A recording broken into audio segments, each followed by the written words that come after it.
Subsume means किसी को absorb या include करना. So अगर एक चीज़ दूसरी चीज़ को अपने अंदर include कर लेती है, we use the term subsume. Let's have the usage here. Now the second question, does this simplify the labor laws or further complicates them?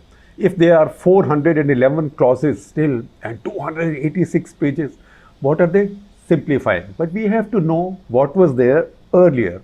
We told you there were 40 plus central laws and 100 plus state laws. What this does is, this subsumes 29 of the most important central laws into these 4 codes, and the remaining central laws also pretty much get covered, or various aspects of them get covered by these new codes. And similarly, states can always pass their own laws, but this covers for a lot of those. If you just want to see a count of the number of existing laws this subsumes, then the code on wages, you will see the full names on the screen as I talk about each code.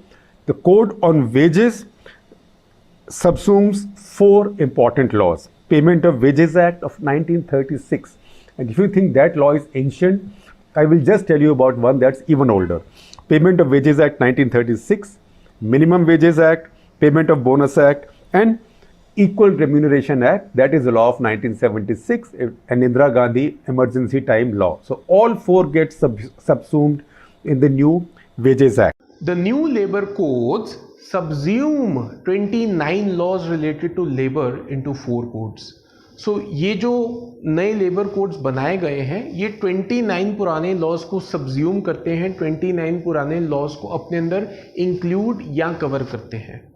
Another usage, the code on wages subsumes 4 important laws. तो जो code wages पर बनाया गया है वो अपने अंदर पुराने 4 लॉज को इंक्लूड करता है, subsume करता है. Hopefully we are getting the meaning here. Know that they ride or die. I keep boys by my side. Know that they ride or die. I keep